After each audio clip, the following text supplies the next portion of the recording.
everyone, Muckluck here, and today I was reviewing WILLBENDER, which I did not even think was an actual thing because I've never grouped with one, but everyone was telling me it's real, it's on Snow Crows. I looked, I found a guide for it, and I was like, okay, this will be the next stop on my journey to try all the healers. So, without further ado, the WILLBENDER. I am going to briefly beat on this just to show I've got a decent handle of the rotation, and then we'll go from there. So I'm going to start with staff. I'm going to use the 3 and 4 just to get some boons on people. Swap the hammer, F2, F1, which forces you to move. Use my elite skill, Feel My Wrath. We've already got boons, so many boons.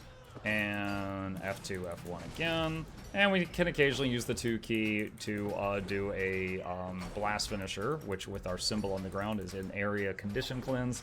And also with Relic of Caracosa does a small heal on people around us, but not us.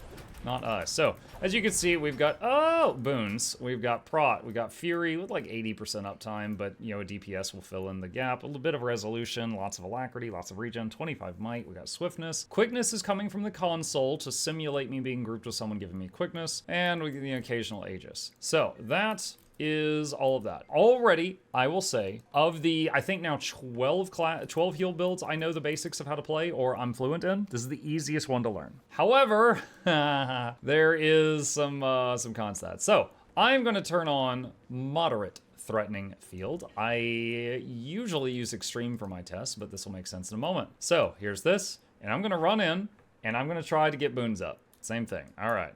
So I'm just going to teleport into save time, throw down swiftness, do the pole dancing thing, swap to this. I'm going to F2, F1 for boons. I'm going to use G, and I am going to use 2 for blast finisher. And you see my health is doing okay right now. It's doing okay, but it is slowly going down. I'm going to F2, F1 again. I'm going to use fire one of the healing longbow things. It's like the summoned bow that does healing arrows that rain down to top myself off a bit. And we're doing all right. That's the tier 2 agony field. And that's with Harrier. Aren't you in full giver? No. Look, Harrier's healing power. You got me double checking here. No, I'm in Harrier's. We've got 1000 toughness. All right, so now I'm going to adjust environment and I'm going to change this to extreme. Noxxi, cut this part out. Okay.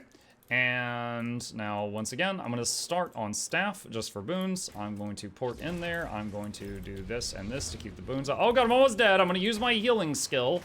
All right, and then I'm going to use Feel My Wrath, and I'm going to do this. I'm going to do F2, F1. I need to use the bow. It's too late. I'm dead. All right, so I'm going to respawn real quick, and we'll be right back. All right, so what I'm going to do now is I'm going to change all my gear to Givers, which sacrifices power for toughness. Noxxi, cut this part out.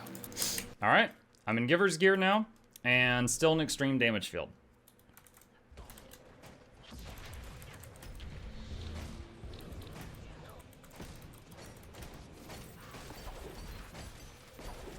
All right, I'm doing okay. I had to use one of the bows. I'm using my healing skill right now, and we're getting there. I still need to get boons up better. Relic of Caracosa does not heal you. I'm using the other bow. I'm dodging because my dodge gives me a small heal.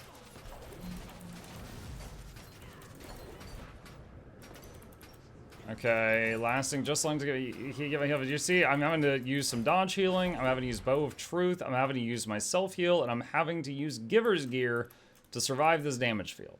All right, now what was the point of all that? This build is probably the easiest to learn of the 12 healing builds I've learned the basics of how to play so far. However, it has easily what feels like, is if I'm playing it correctly, the lowest healing output. Now it has more than enough healing output for 80 to 90% of the game. Easily. It'd be fine. It'd be absolutely fine. And I could also be playing it suboptimally. You know, I've been playing this build for a few hours. That's it. These are like my first impressions of it. But my first impressions of it are that as a healer, it feels weaker than literally every other healer in terms of healing. It does a bit more damage than them. That's a pro to it. It does, like, I think someone told me it does over 7k DPS. My arc DPS isn't working at the moment. We're still waiting on a patch at the time of this recording. But it does more DPS than them on average. Another big con to to it is you need to be able to hit something to do most of your healing and boons around you. If you don't have something to wail on, you're not providing support around you. So if you've got a moment where I'm fighting the Bone Skinner and he leaps into the air and there's a few seconds where we're waiting on him to crash down, my boon and heal output drops dramatically while we're waiting on that. If we're all piled up at the boss and we're trying to, get boons up like right at the beginning, but the boss isn't targetable yet because he's monologuing and telling us about his master plan, I cannot get the buffs up very well. I need something to be able to wail on. But talking about the kit, you start in staff, 3 and 4 for swiftness and some might generation. Go to the hammer, and you basically use the 1 a whole lot. Every third hit of the 1 skill does Symbol of Protection, which puts protection on the ground, and because it's a symbol, it helps heal allies. Because of the build, there's a trait somewhere in here where your symbols on the ground will heal people, and that's the whole point of that. You're using your F2 and F1 a lot to keep boons up, but you need something to lock onto, otherwise you go flying off into the freaking sunset. And there was a few times where I was doing that on the boss right when the boss went invulnerable because of a phase change, and I went flying off, and I didn't mean to. With Harrier's gear, you have... Actually, does this... I might not have a Jade Core on this guy. Hang on. No, I don't have a Jade Core on this alt. But, because Guardian, you've got lower max health because of that. The Bow of Truth was a pretty cool tool. The Bow of Truth, you use it, and you do a cast time, and then it does a cast time, and then it starts raining healing arrows. However, because of the double cast time and then waiting on the arrows to come down, it does feel like you're waiting 6 weeks for mail delivery. Like, that heal has shipping. Like, if your group is moving around, this is probably not going to hit them. But it's pretty good if your group is all in one area, because it just kind of peppers the area with healing over a period of time. Talking about the utility skills down here, I already showed my build right here, but talking about the utility skills, there's a lot of flexibility here. Just like with Heal Firebrand, you can use Stand Your Ground if you need stability. You can use Signal to Mercy if you're in a pug and you want a way to revive people. Bow of Truth. Sanctuary if you need a CC. Purging Flames for more Condition Cleanse. Oh, our primary source of Condition Cleanse is when you are... Hang on just a second. Noxxi, skip this. Okay, one of our primary sources of Condition Cleanse is when you're auto-attacking with the hammer, every third hit makes a symbol on the ground. Then the 2 skill is a blast finisher. So every time you do that in the symbol, which is a light field, it does an area condition cleanse. So you can, if you're wailing on someone, put out some pretty consistent condition cleansing via that. Also, the F2, which has a massive tooltip, according to some traits somewhere in here, it will condition cleanse on allies. Activating Virtue Skill 2 removes conditions for nearby allies. Virtue Skill 2's passive effective stronger. Only part of that updates this tooltip. It does not actually say on here that it removes conditions from allies, but it apparently does. So your F2, which is this little dash, is also a condition cleanse on nearby allies. But most of what you have readily available is this. Now that is a condition cleanse on a 4-second cooldown if you're in a situation where you can beat on a boss. Pretty good.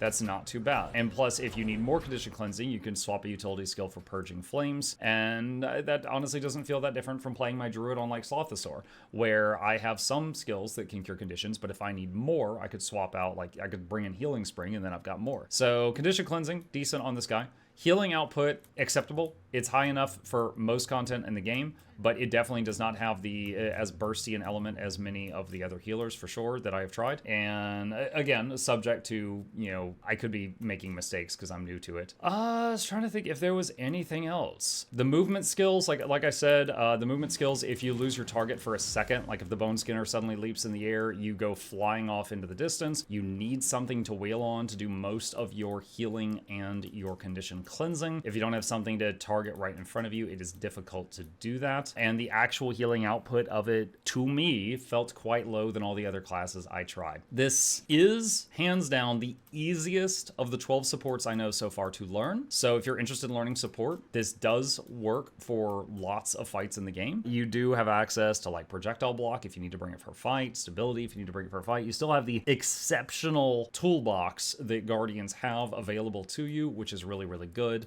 But just to to the times where like I needed to like, we did Old Lion's Court today. It was one of the dailies, and Old Lion's Court, there was so many times where we have to run around the room because of bad puddle placement with the pug and stuff like that. And this felt awful. It felt really bad. We were like charging all over the place while we're running around. I couldn't do good healing. I couldn't do good condition cleanse because we needed to be like, you know, in melee range on a target, and we were running all over the place. And it was nice having Signet of Mercy. I had a revive skill on a rather short cooldown, so that was good. And yeah, I think that was basically it. Did not really have the urge to play this ever again.